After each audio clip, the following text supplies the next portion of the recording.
جزاک اللہ محترم امین صاحب۔ اور اب وہ وقت آ گیا ہے جس کا اس بھوپال شہر کی باشعور باشندوں کو، آپ جیسے باشعور باشندوں کو عرصے سے انتظار تھا۔ جیسا میں نے عرض کیا تھا کہ ہماری خوش نصیبی ہے کہ جماعت اسلامی ہند کے امیر محترم انجینئر سید سعادت اللہ حسینی صاحب ہمارے درمیان موجود ہیں۔ یہ آخری خطاب ہے۔ میں امید کرتا ہوں اس سرد موسم میں جس یکسوئی اور توجہ کے ساتھ آپ نے اب تک سنا ہے، اس اہم تقریر کو بھی سماعت فرمائیں گے۔ میں دعوت دے رہا ہوں محترم امیر جماعت اسلامی ہند سید سعادت اللہ حسینی صاحب کو۔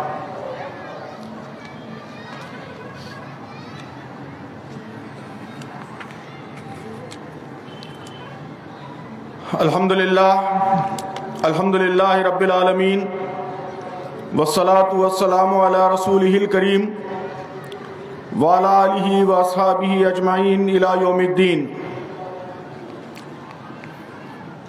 اسٹیج پر تشریف فرما مہمانان گرامی، آج کے اس جلسے کے معزز مقررین اور شہر بھوپال کے مختلف علاقوں سے اور مدھیہ پردیش کے مختلف علاقوں سے تشریف لائے محترم سامعین، بزرگوں، نوجوان دوستوں اور محترم ماؤں، بہنوں اور بیٹیوں،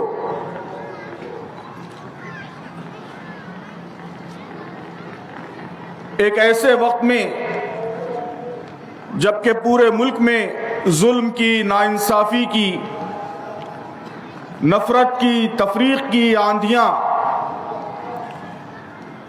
بہت تیز ہو چکی ہیں، تاریکیاں گہری ہو چکی ہیں،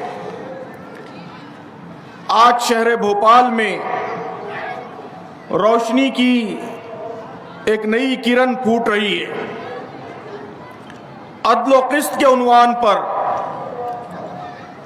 اور عدل و قسط کے سلسلے میں اپنی ذمہ داریوں کو ادا کرنے کی فکر کے ساتھ اس سرد رات میں اتنی بڑی تعداد میں آپ سب بزرگوں کی، نوجوان دوستوں کی اور سب سے بڑھ کر ہماری ماؤں اور بہنوں کی یہاں موجودگی، میں سمجھتا ہوں کہ یہ ایک تبدیلی کی علامت ہے، ایک چینج کو ریپرزینٹ کرتی ہے۔ میں اللہ تعالیٰ سے دعا کرتا ہوں کہ روشنی کی یہ کرن بہت جلد ایک چمکتے دمکتے آفتاب کا روپ اختیار کرے اور ہم صحیح معنوں میں عدل کے، قسط کے، انصاف کے علمبردار بن کر بھوپال شہر میں ابھریں، مدھیہ پردیش میں ابھریں، پورے ملک میں ابھریں، ساری دنیا میں ابھریں۔ اور ابھی ہمارے مقررین نے نبی کریم صلی اللہ علیہ وسلم کے اسوے کے حوالے سے، انبیاء علیہ السلام کے اسوے کے حوالے سے، ہماری تاریخ کے حوالے سے امت مسلمہ کے روشن کردار کی جو جھلکیاں دکھائی ہیں، ہم اس کردار کو دوبارہ ہمارے زمانے میں 21ویں صدی میں 2022 2023 کے زمانے میں ہم زندہ کریں، ہم سب اس کی دعا کرتے ہیں۔ محترم بزرگوں، دوستوں، آپ سب کی یہاں موجودگی یہ ملت اسلامیہ کی جانب سے اس بات کا اعلان ہے کہ ہم حالات کا مردانہ وار مقابلہ کریں گے، ہم جھکیں گے نہیں، ہم ڈریں گے نہیں۔ استقامت یہ ہماری سب سے بڑی طاقت ہے، ایمان یہ ہماری سب سے بڑی طاقت ہے۔ مشکلات، آزمائشیں اس امت کے لیے کوئی نئی چیز نہیں ہے۔ اس امت نے ہمیشہ مشکلات سے، آزمائشوں سے حوصلہ حاصل کیا ہے، ہمت اور طاقت حاصل کی ہے۔ ملک کے موجودہ حالات سے بھی ہم پریشان نہیں ہوں گے، بلکہ یہ حالات انشاءاللہ ہم کو اپنی ذمہ داریوں کی طرف متوجہ کریں گے۔ ابھی یہاں باتیں آئیں تفصیل سے کہ اس امت کا ایک مقصد ہے، اس امت کا ایک مشن ہے۔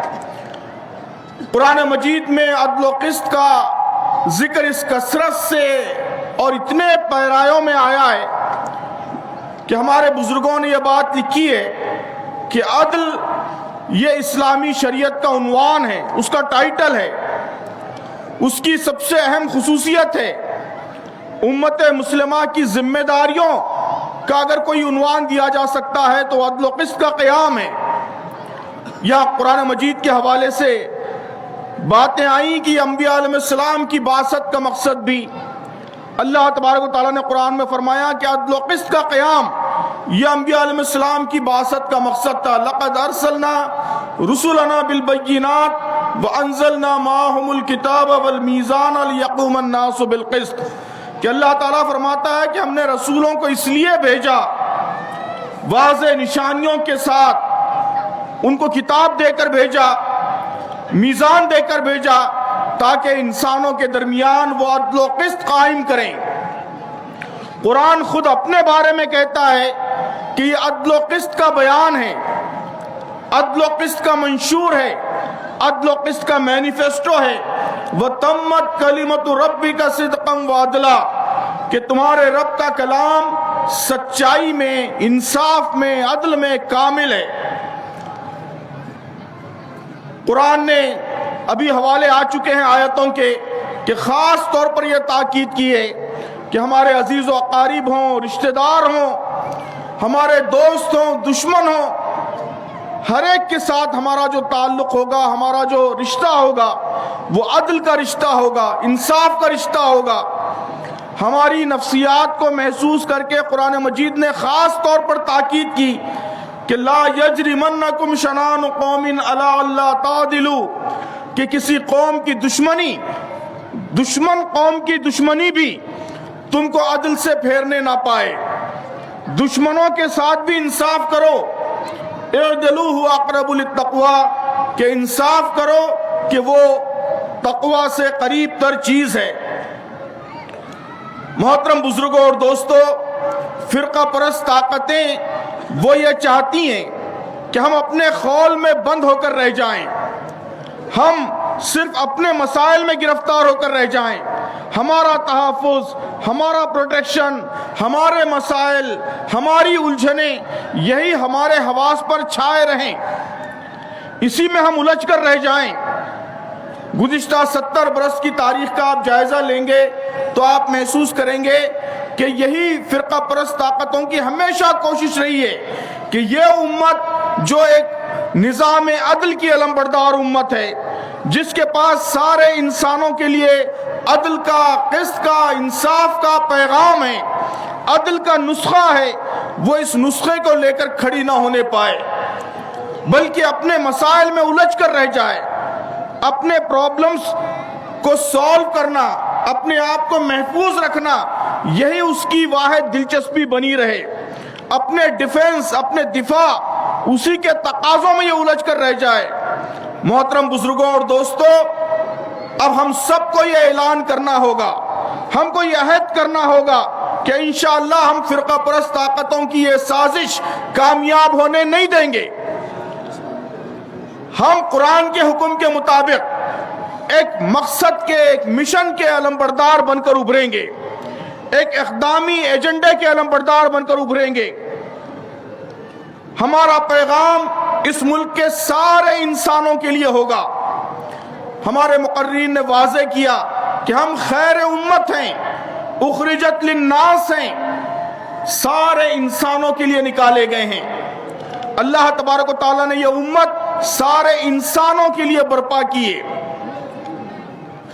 ہم کبھی اتنے خود غرض، اتنے سیلفش نہیں ہو سکتے کہ صرف ہمارے مسائل، صرف ہمارے پرابلمز وہ ہماری توجہات کا مرکز بنے رہیں۔ آپ نے سنا کہ ایسا ہم نے نہ ماضی میں کیا ہے، نہ انشاءاللہ آج کریں گے۔ ہم اس ملک کو تباہی کے راستے پر جانے نہیں دیں گے۔ ہم رحمان و رحیم پروردگار کے بندے ہیں، ہم دین رحمت کے ماننے والے ہیں، رحمت للعالمین صلی اللہ علیہ وسلم کے امتی ہیں۔ ہم اس ملک کے لیے رحمت تھے، رحمت ہیں اور رحمت رہیں گے انشاءاللہ۔ ہم قربانیوں کا نذرانہ دے کر